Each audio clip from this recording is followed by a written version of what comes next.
तो जैसे कि हमारी ऑब्जर्वेशन थी और मैंने कहा भी था, और मैडम का रेड सूट देखकर और जो वो लुक क्रिएट कर कर आई थी उसके अकॉर्डिंग मैंने देखकर पहले पॉडकास्ट बना दिया था।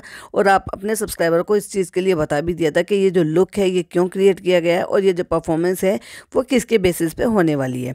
क्योंकि देखिए अंदाज़ा तो पहले ही लग गया था, अब इनकी जो चीज़ें हैं ना वो बहुत हद तक पहले ही पता चल जाती हैं। मतलब ये है वो जो कहावत है ना, इश्क और मुश्क छुपाए नहीं छुपता। Hi friends, welcome back to Shabnam Gehlot reviews. Video पसंद आए तो लाइक शेयर कीजिएगा और चैनल पर पहली बार आए तो सब्सक्राइब जरूर कीजिएगा और बेल आइकन हिट कर लीजिएगा, जिससे कि मेरे आने वाली वीडियोस और जो लाइव हम चिट चैट करते हैं उसका आप आनंद उठा सकें, नोटिफिकेशंस आपको मिल जाए और आप ज्वाइन कर सकें। चलिए तो रिव्यूज़ स्टार्ट करते हैं।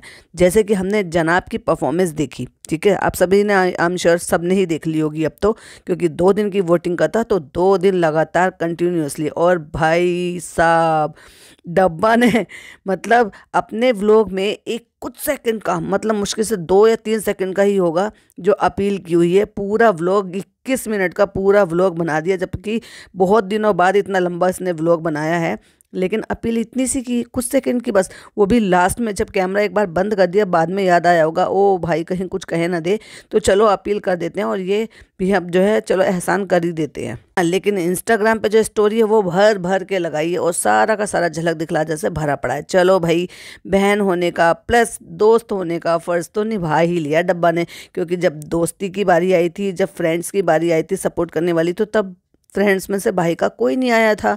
यानी कि कोई फ्रेंड है ही नहीं, सिर्फ बहन भाई का फ्रेंड है, भाई बहन की फ्रेंड है। तो बस बहन आ गई सपोर्ट करने के लिए। अब जब फैमिली की बारी आई तो फैमिली में सिर्फ और सिर्फ मैडम रह गई हैं, ना अम्मी ना पापा ना बहन ना कोई और फैमिली में सिर्फ तो यही है इनकी असलियत, जो कि ये दिखा भी देते हैं। बाकी तो सब सिर्फ कहने के रिश्ते हैं, या फिर ये कह लो कि अपने मतलब के रिश्ते हैं। जब तक मतलब था तब तक था, अब जब मतलब नहीं है अपनी ज़िंदगी में, अब ज़िंदगी की गाड़ी आगे बढ़ गई है, एक पीढ़ी और हो गई है, तो भाई फिर अब क्या ही ज़रूरत है किसी की भी। तो वही इन्होंने प्रूफ करके दिखा भी दिया। चलिए तो आगे बढ़ते हैं। जैसे हमने कहा था कि ये इसमें अपनी प्रेगनेंसी जर्नी दिखाएंगे और 100% वही सब करेक्ट निकला। उसमें जो दिखाया तो जो कोरियोग्राफर ने पेट लगाया हुआ था भाई, कितना नकली और कितना अजीब सा लग रहा था वो। उसके बावजूद भी पता नहीं वो क्या हालात रहे होंगे, किस तरह से वो गेटअप दिया गया होगा, जो उनके मेकअप दादा हैं उस तरह से उनको जो प्रिपेयर किया गया होगा। लेकिन हमने जो कहा वो वही निकला। और उसमें जो है क्या भर भर के झूठ बोले गए हैं भाई, क्या भर भर के झूठ बोले। अच्छा चलिए, अगर आपको लगता है मैं झूठ बोल रही हूँ तो सारे व्लॉग तो आज भी पड़े हुए हैं नेट पर, आप चाहे तो जाकर देख सकते हैं। जैसे कि वो इतना इमोशनल करने वाला एक्ट बताया था, उसमें कुछ कुछ चीज़ें जो थी ना वो इतनी कंफ्यूजिंग वाली थी, जो बताई गई थी वो अब ये भूल गई। देखिए जो सच्चाई होती है ना वो कभी भूली नहीं जाती, लेकिन हाँ अगर कोई किसी चीज़ में मैनिपुलेट कर कर बताया जाता है तो फिर वो इंसान को ना एवरी टाइम याद नहीं रहता, ये याद नहीं रहता हमने इसमें क्या मैनिपुलेट किया था और एक्चुअल में कितनी मिलावट की थी सच्चाई में। तो जब सच्चाई होती है तो वो हमेशा ही सच्चाई ही रहती है, चाहे फिर आप 20 साल बाद भी अगर याद करेंगे तो वो एज इट इज़ ही रहता है। व्लॉग तो इनके सारे पड़े हुए हैं, मुझे याद नहीं है, अगर मैं भूल रही हूँ तो प्लीज़ मुझे कमेंट में बताइए। अगर आप में से किसी ने देखे हैं तो वो जो व्लॉग थे किसी ने भी ये नहीं बताया था, सिर्फ इतना बोला था NICU में है क्योंकि ये वक्त से पहले हुआ है बेबी। लेकिन ये नहीं बताया था कि वो ऑक्सीजन पे भी है।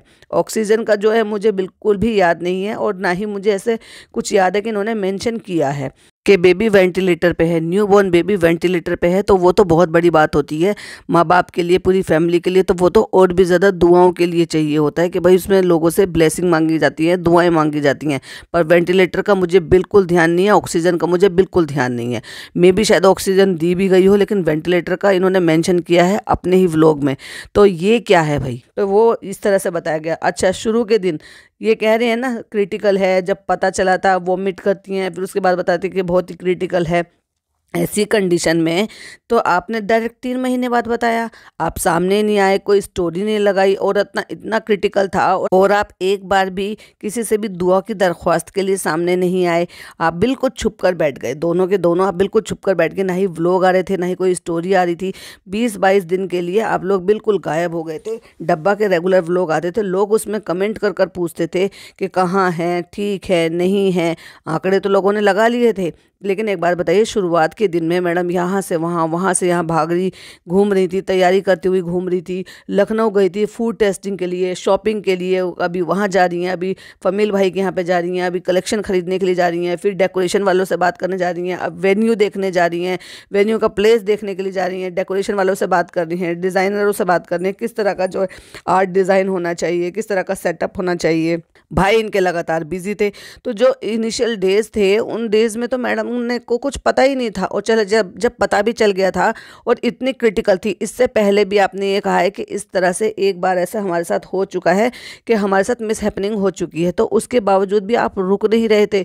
और जब छोटी से छोटी बात होती है, इतनी सी भी परेशानी होती है, चाहे फिर वो नानी बीमार थी, चाहे पापा बीमार थे, या कोई भी जब ऐसी बात हो जाती है, या फिर अब ये समझ लीजिए वोट अपील है, तो आप फटाफट से अपने सब्सक्राइबर्स को याद करते हो और उनसे अपील करते हो, उनसे दुआ मांगने की दरख्वास्त करते हो। उन 3 महीने तो आपने किसी से कुछ नहीं कहा कि भाई हम इस फेज से गुजर रहे हैं, उनको शामिल करना चाहिए था ना, या आपके अपने ही सब्सक्राइबर आपको नज़र लगा देते, उनसे शेयर करना आपको बिल्कुल नहीं बनता था कि हम एक्सपेक्टिंग हैं और हमें आपकी दुआओं की ज़रूरत है, क्योंकि इस तरह से क्रिटिकल कंडीशन बताई गई है। तो या तो आप अपना समझते नहीं हैं, आप सिर्फ मतलब परस्त लोग हैं। जब आपका मतलब पड़ता है, जब आपको दुआएं चाहिए, जब आपको वोट चाहिए, तो आपको जनता की याद आ जाती है। और जब आपको कुछ नहीं चलता, जब आपकी ज़िंदगी स्मूथ चल रही होती है, तब आप कहते हो गेट लॉस्ट, भाड़ में जाओ, आई पिटी यू, ये सारी चीज़ें शब्द याद आ जाते हैं।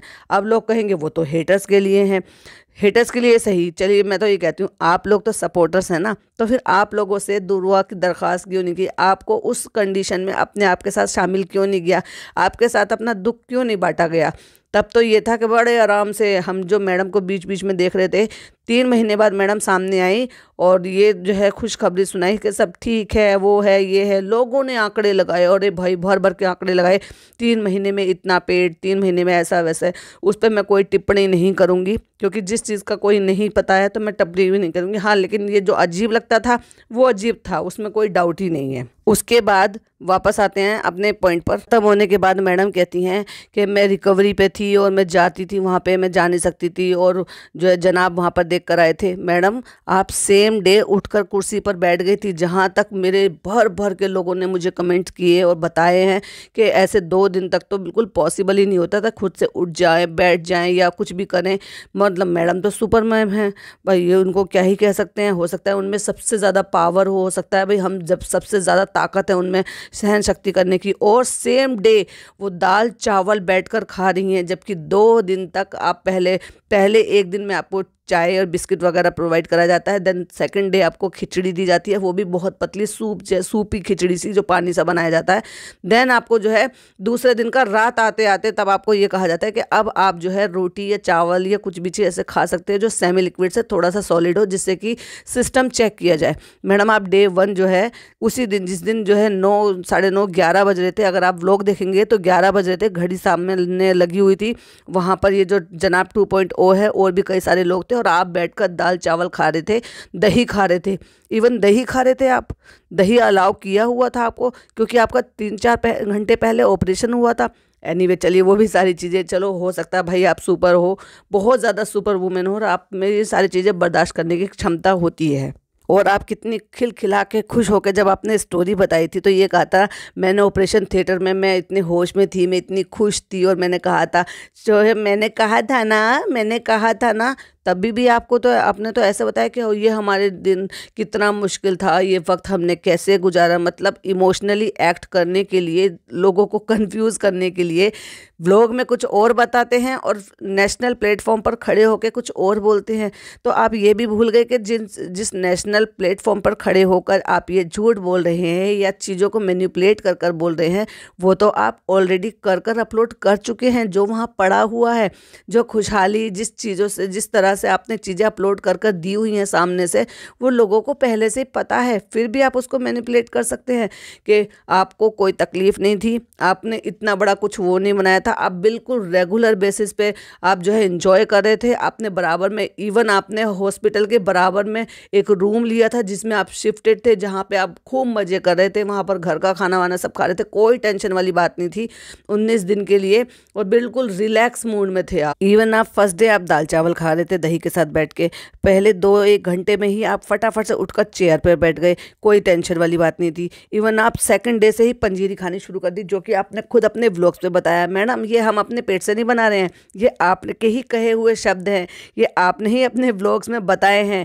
डे 1 से जब से रू बेबी हुआ है, जब तक आप जो जो चीज़ें बताते आ रहे हैं वो सारी चीज़ें आज भी नेट पर पड़ी हुई हैं। आपके ही कहे हुए शब्द हैं, जिसके ऊपर लोगों को कन्फ्यूज़न हो रही है कि व्लॉग्स में कुछ और कहते हैं और नेशनल टेलीविज़न पर खड़े होकर कुछ और कह रहे थे। जस्ट बिकॉज क्योंकि उस एक्ट को इमोशनली अटैच देना था, इमोशनली बना देना था, और उन सब चीज़ों की भावनाओं में आखिरकार जो है जजेस बह गए और वो जो है उनके आंसू निकल पड़े और जो एक्ट था वो इमोशनली एक्ट हो गया। तो भाई ये जो झूठ है, ये झूठ बोलना बंद करें, जो है वही दिखाएं। जो एक बार बोले, अधिक सीधी सी बात है, अगर सच बोलेंगे तो वो हमेशा ही मुंह से सच ही निकलेगा, फिर चाहे आप व्लॉग में बोलें, नेशनल प्लेटफॉर्म पे खड़े होकर बोले या कहीं पर भी बोले। तो ये था जो कुछ चीज़ें थी जिससे बहुत ज़्यादा कन्फ्यूज़न क्रिएट हो रही थी। आपको क्या लगता है कमेंट में ज़रूर बताइएगा।